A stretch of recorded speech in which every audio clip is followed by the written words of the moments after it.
Hello and welcome to another information-packed edition of the NEWSMAX Daily for Thursday, February the 1st, 2024, the 32nd day of the new year, the 43rd day of winter. And today is National Texas Day in the U.S. of A., established in 2017 as part of a national push to give each state its own day to be recognized and celebrated by the rest of America for what is unique to that state and the history of that state. And the timing of National Texas Day couldn't be any better, obviously, with the state's border battle continuing to dominate the national headlines, right? As the second largest state in the country, behind which state? Alaska, you guessed it. The Lone Star State has plenty worth celebrating, recognizing, and learning about from way before it even became a part of the United States. So if you live in Texas or you are from the great state of Texas, today is your day. I lived in Dallas for 6 years. My wife is from Dallas. We have a lot of family there. We go to Texas often. My current and longtime home state of Florida is in the news today. A lot of people talking about this after a federal judge dismissed a lawsuit filed by the Disney Corporation against Governor Ron DeSantis and some other state officials over the state legislature's decision. Don't forget, it wasn't just DeSantis's sole decision. It was the state legislature's decision to change the governing structure of Disney-controlled property known as the Reedy Creek Improvement District. As you likely know, this has been a long back-and-forth kind of deal. Disney argued that the change to the district was made in retaliation for criticism of the governor's Parental Rights in Education Act. DeSantis and the state legislature appointed a new governing body to the district. There's been a lot of back and forth, as I said, a lot of lawsuits, but yesterday's ruling dismissing the case by Disney is a big win for Ronnie D. And this is a big deal.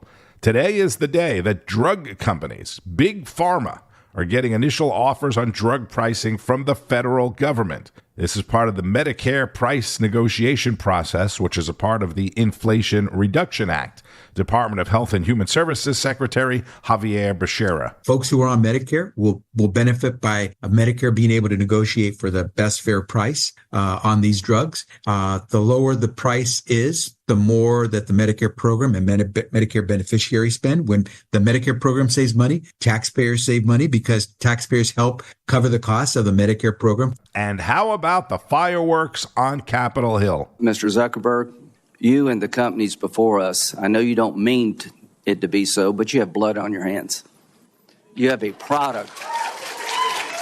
You have a product that's killing people.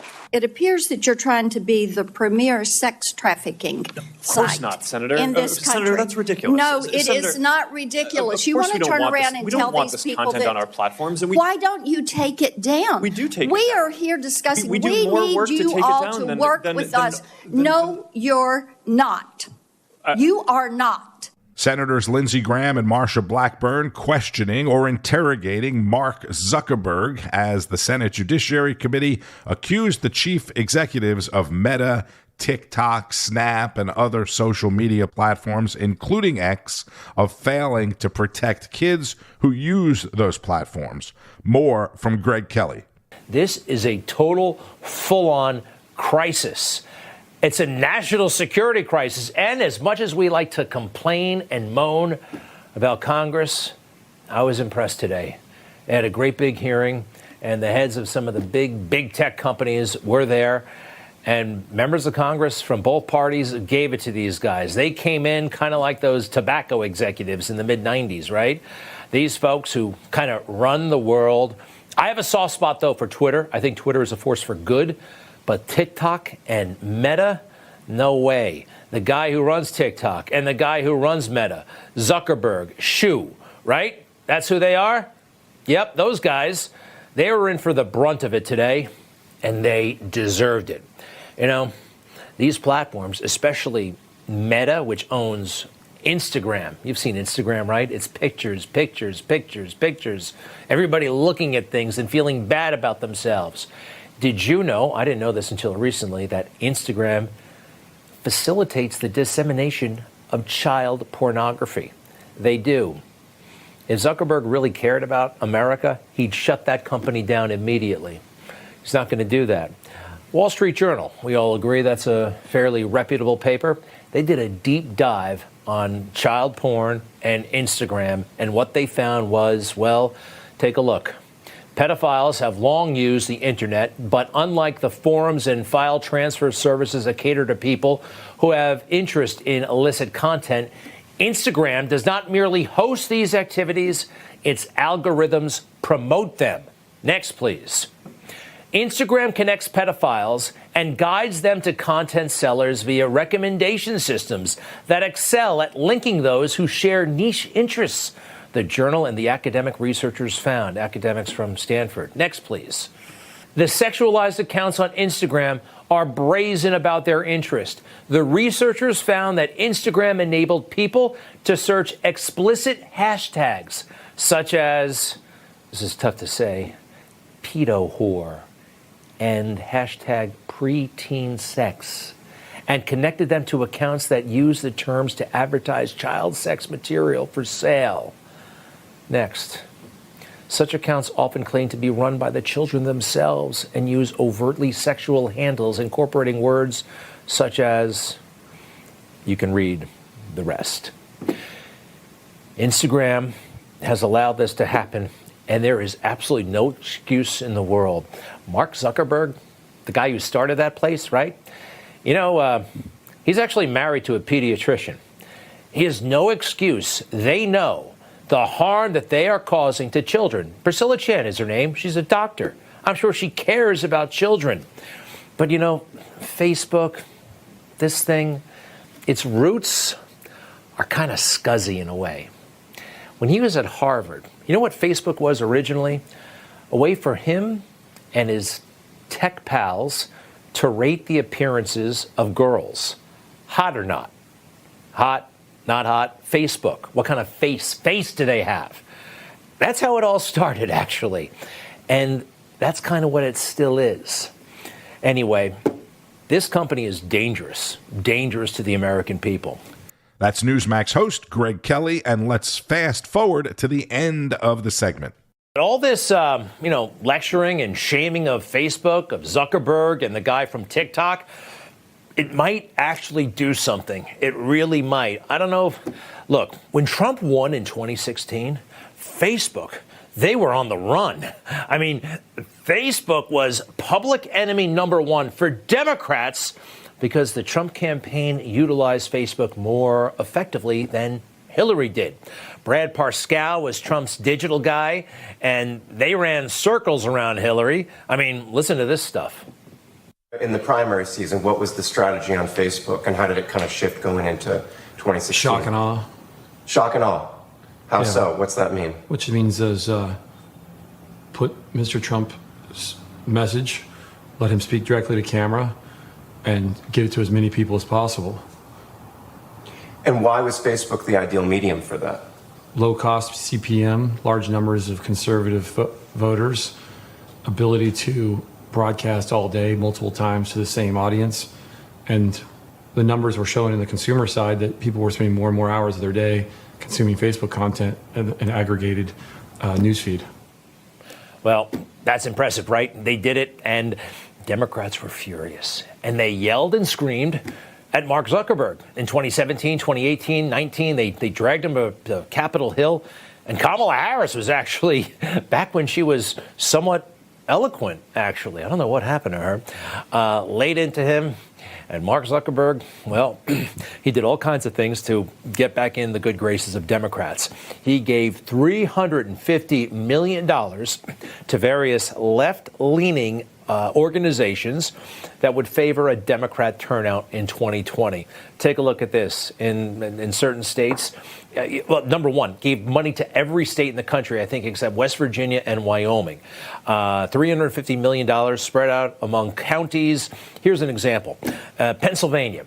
How much of the money went to red counties? About $1. To blue counties, about $5, all right? This was a Democrat get-out-the-vote effort. Next state, Georgia, same thing. They were greasing the entire system for Democrats to win in 2020. Greg Kelly is the host of Greg Kelly Reports, weeknights at 9 o'clock Eastern on Newsmax. For more happenings in D.C., here's Rob Schmitt. This week, the Department of Justice announced an investigation into Congresswoman Cori Bush. Bush, a defund the policer who brags about wasting a fortune of your money on her own private security, has evidently been funneling much of that money to her husband. Earlier this month, the DOJ indicted New Jersey Senator Bob Menendez, another Democrat. Menendez is the most visibly corrupt person in Congress. His scheme is more obvious than Joe Biden's. He was found with gold bars in his home, accused of using his power to do the bidding of Egypt and Qatar. And then, of course, Hunter Biden, now being charged with tax crimes by the same DOJ official who helped him conceal those crimes for many years. Charges Hunter's father, by the way, can make disappear like that. Now, these moves by the DOJ are the perfect way to keep the wool over the eyes of millions of unawake Americans, the ones still convinced to ignore a story when they all scream conspiracy theory. And the media, which, of course, does the bidding of our government, is fully exploiting these Democrat indictments. From New York Mag, Biden's weaponized Justice Department goes after another Democrat. Sleepy Joe is doing a terrible job targeting his enemies, they say sarcastically. And over at CNN, more of the same. Take a look. A lot of Republicans say that the Justice Department is politicized. The Justice Department is investigating Cori Bush, investigating Bob Menendez, investigating Hunter Biden. This seems to be pretty clear evidence that the Justice Department is doing what they're supposed to be doing, whether Republican or Democrat. Another example of the media pretending to be very gullible for your benefit, they would say. A wonderful psyop by the Department of Justice is happening in this election year. The DOJ going after some high-profile, news-making Democrats to dupe everybody into thinking that what's happening to former President Trump is somehow normal and credible and not strange. But at the end of the day, the DOJ is exactly what you think it is. Robert Hur just exonerated Joe Biden for the exact same charges Jack Smith is bringing against former President Trump.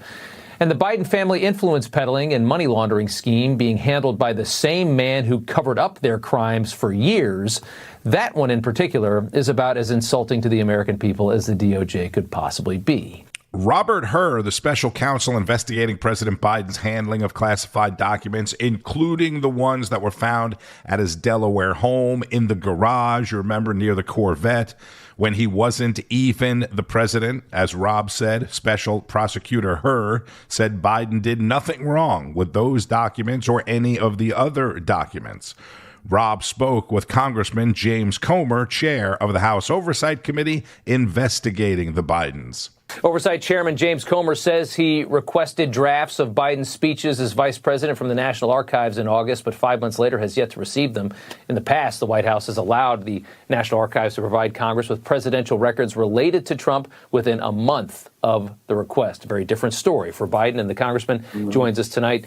Sir, good to have you on. You know, a credible FBI informant alleges that the owner of Burisma claims that he paid Hunter and Joe Biden both $5 million each, in addition to that $1 million a year salary for Hunter. So the truth of what really happened here with Victor Shokin is critical to national security. Absolutely. He's a key part of this investigation. You played the tape that showed Joe Biden did, in fact, fire Victor Shokin. He withheld tax dollars in the form of foreign aid to Ukraine until they fired the prosecutor who just happened to be investigating his son's corrupt energy company, the company that his son was getting over $1 million a year from. And according to this FBI document, possibly another $5 to $10 million. So we need this information. The National Archives has responded to us saying that they would love to provide us this information, but the White House will not allow them to do it. That is evidence of obstruction, and that's why we're getting everything lined up to take this to court. We expect this information, and the fact that the White House continues to obstruct and not want to be transparent with this shows that they have a lot of liability on this issue, and I think the American people can see right through what happened with Joe Biden doing the quid pro quo, withholding foreign aid to Ukraine in exchange for getting a prosecutor off his son's back. Yeah. I mean, if you remember that time, I mean, we're talking 2015. That was the end of Biden's political run. Remember, he had no intention of going any further. He was going to retire after that. So that might have been the one big final move after 40 years in American politics. Let's get paid. Let's get paid. Let's get out. Let's get millions here. It was a bold move. It makes perfect sense in every way. Why in the name of God would he care so much about one prosecutor in Ukraine? So much. He didn't care about anything else in the world, but one prosecutor in Ukraine. Now that guy had to be fired. And that's never happened before. Name me one other time in the history of our country when anyone, much less the vice president of the United States, has demanded a prosecutor in another country be fired and tried to withhold foreign aid in exchange for getting the termination. That's never happened before. Right. Joe Biden, since he's been president, hasn't called on any country to get rid of any corrupt person. Just the one guy that was investigating his shady son. That's Kentucky Congressman James Comer, chair of the House Oversight Committee on Rob Schmitt Tonight. That's 7 o'clock Eastern on Newsmax. And former President Donald Trump was back in D.C. yesterday to attend a Teamsters meeting. And I think we had a very productive meeting. Stranger things have happened. Usually a Republican wouldn't get that endorsement. For many, many years, they only do Democrats. But in my case, it's different because I've employed thousands of Teamsters. And I thought we should come over and pay our respects. And as you know, a big part of the voting bloc votes for me, a very big part. Some people say more than 50%. Nobody knows what the exact number is, but some people say more than 50% of the Teamsters vote for me. So we had a very, very productive meeting, I think, with a lot of Teamster representatives upstairs. Okay? Mr. President, the Teamsters also say they want to sit down with Nikki Haley. I'm curious, does that signal to you that they believe there's still a Republican race happening? I don't know that they're going to meet with. I mean, she's down at 12%. I think a poll came out today. It's 88 to 12. So I don't know. If they want to waste their time, they can do that. That's up to them. Trump was also asked about the congressional negotiations on the border. Because we had the safest border ever, and now we have the worst border ever. And I mean anywhere. There's never been a border like this ever in the world, what's happening at our border. And I hope the Republicans don't, and the Democrats don't make a bad border deal, because a bad border deal would be worse than no deal at all. You don't need a deal to tighten up the border and to make it secure. I had the most secure border in history. I didn't have a deal. I didn't have a bill. I said, no people are coming in. No drugs are coming in. We don't want to have human trafficking, which nobody even talks about. That is the number one. You take a look at that border today. Human trafficking is up 114%, they say. 114%. You wouldn't have that. We were working so hard on human trafficking. You know, it's a horrible thing. You think of it as sort of an ancient crime. It's not ancient. Because of the Internet, it's a tremendous money for the people that do it, a tremendous moneymaker. None of that, you would have had none of that. And now you look at what's happening, the numbers are astronomical. And drugs, too. Drugs pouring in through our border. And you have the right to close up your border. You don't need bills that complicate it and make it to a level that nobody's going to be able to do it. And the minimum was 5,000 people a day, if that can be right. It's hard to believe that can be right, but they were negotiating to allow 5,000 people a day. That's a tremendous amount. Nobody wants to have that happen to our country, and they're still not going to know where they're coming from. Right now, we have no idea who these people are that are pouring into our countries. Last night, I watched where they're beating up police officers in New York City, a gang of people that just came in that didn't speak English. Nobody knows who they are, where they come from. And very importantly, they come from, I can tell you, they come from jails and prisons. They come from mental institutions and insane asylums. And they're terrorists. They have a lot of terrorists coming, too. And we don't want them, I'm sorry, you know. So we had a very strong border. President Trump speaking with reporters at the Teamsters headquarters in Washington, D.C., which was carried live on Newsmax. So a couple of things here. Today, well, starting last night and today, you're hearing a lot about how the Republicans don't want to make a deal on the border because of Trump, or Trump is telling them not to make any deal on the border because it would be bad for his reelection. Now, all of a sudden, after 3 years of crickets, I mean literally crickets, about the border and fentanyl and everything else related to the border, now some networks are saying, oh, Trump wants an open border. I actually heard an MSNBC host say, so Donald Trump wants to keep the deadly fentanyl flowing into the country because it's good for his campaign. It's absolutely amazing. I mean, it's a joke. Second thing, he referenced the illegal migrants that attacked the police in New York. You've probably seen this on social media or on TV. Even New York's Democrat Governor Kathy Hochul, who has been vocal about the Biden administration's weak immigration policies, vocal Hochul, is agreeing with Republicans and almost everyone else, saying those people need to be deported. When asked, she said that it's certainly something worth looking at and something to consider. That is in today's New York Post. Meanwhile, South Dakota Governor Kristi Noem weighed in on the border as well. Governor, I'm watching, Biden saying I want to do something about the border. I watch Abbott down there putting up razor wire that's working. And Biden saying I want to do something. And then what he's doing is he's having the feds lift the razor wire off the banks of the river. I'm just getting a mixed signal from the Biden administration. Well, talking to the Texas National Guard when I was down there on Friday, they said the reason that the federal government took them to court was because the razor wire they were putting up was actually working. They had put it up on top of shipping containers on a panel in a different method that actually kept even the able-bodied military-aged men unable to climb it and cross over it. So you could see everywhere they had installed this new way of putting this barrier in place, it worked. And that's when the federal government decided to take them to court and sue them to have to take it down. So that's what's incredible to me.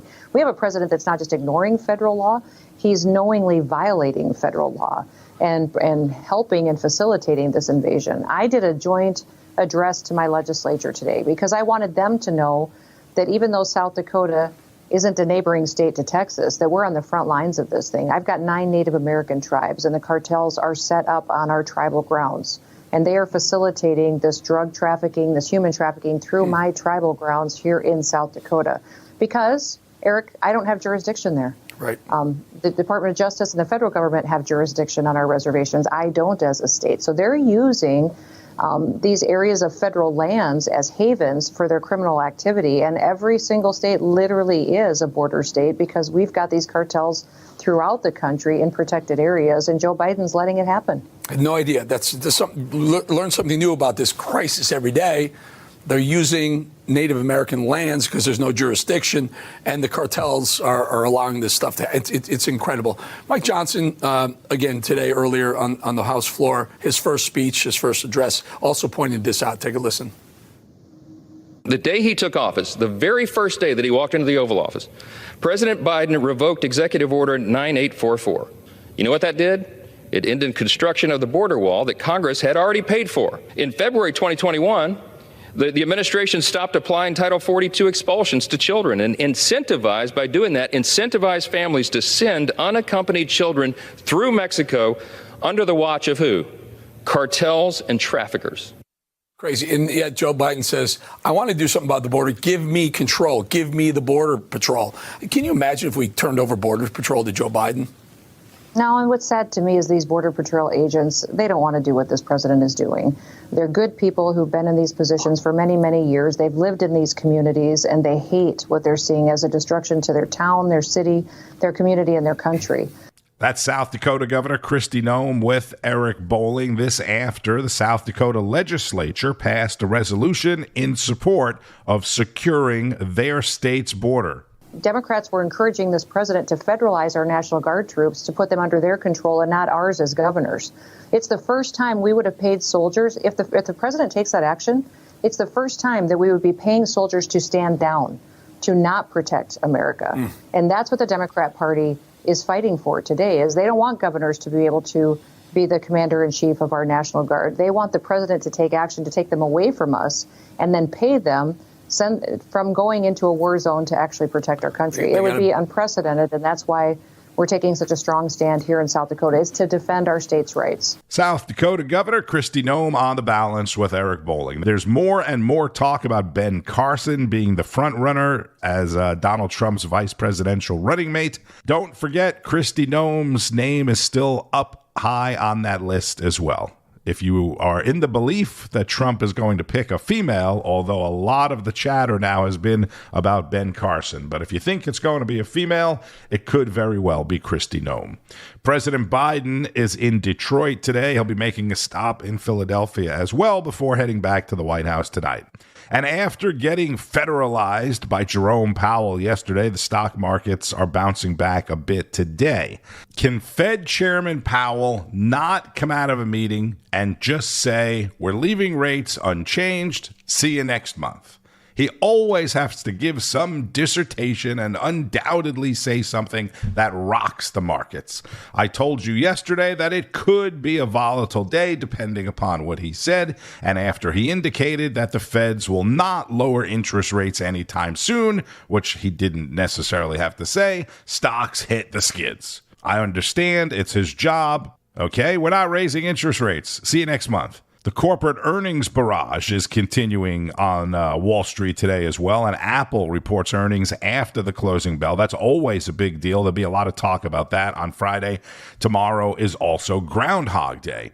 Be sure to keep up with all of the news all day, every day on Newsmax, available on most major cable systems, and make sure you're watching on the new Newsmax Plus. Go to NewsmaxPlus.com, get signed up for a free trial if you haven't already signed up. It includes all your favorite shows like The Balance with Eric Bolling, a Newsline with Bianca De La Garza, Rob Schmitt Tonight, Greta Van Susteren, Greg Kelly Reports, and much more with analysis from people like Governor Mike Huckabee, Kerry Lake, Alan Dershowitz, Judge Napolitano, documentaries, special programming, and more. NewsmaxPlus.com. I'm Tony Marino. This is the Newsmax Daily. Thank you for listening. Also, now available on the Newsmax YouTube and Rumble page as well. Don't forget about that. Enjoy the rest of your Thursday and keep on fighting the good fight. News breaks every minute, every day. You need the app, the Newsmax app. Find it free on your smartphone store. Then watch us anytime, anywhere. It's our America. We conquered it. We built it. Great values like honesty and fairness. Great courage. A great nation needs a free press. Newsmax is it. 30 million Americans regularly go to Newsmax when they really need to know. They watch Newsmax TV at home. On the free Newsmax app, they go to Newsmax.com. Start today. Newsmax is real news for real people.